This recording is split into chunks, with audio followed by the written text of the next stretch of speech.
What happened?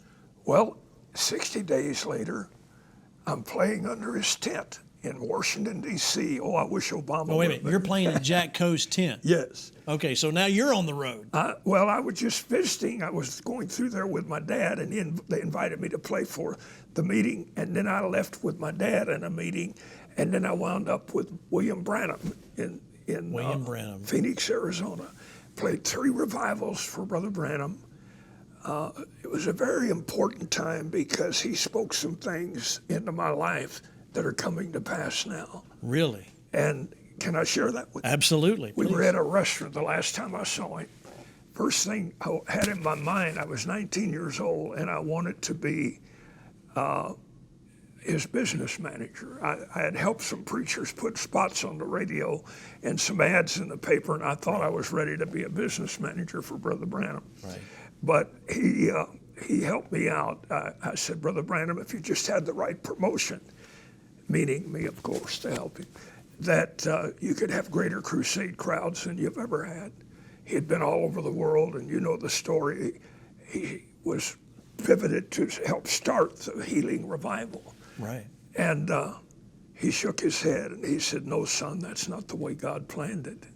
And he bowed his head. And I said, what do you mean? He said, God's through with my ministry. And I almost fell off my chair again. I said, Brother Branham, you're only 50 years old. You just come off a deer hunting trip. You're in good health. Why, your ministry could be greater than ever. He said, no, son. He said, let me explain.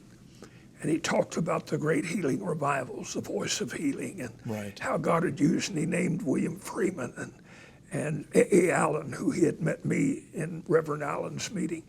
And he named several evangelists, even my father, he had seen him. And he said, this healing revival is coming to a close. A new season will come of the revelation of Christ and the understanding of the Bible like the church hasn't seen since Pentecost. And he said, then at the end of that season, then God is going to raise up true prophets and apostles, not non-prophets, true prophets. And their mind will be the mind of God, and their lips and their voice will become the voice and lips of God. And whatever God puts in their mind, their thoughts, they will say it and speak it, and it will happen right before them. And revival, thank God for revival, is going to sweep the nations. And then Jesus is coming back for his church.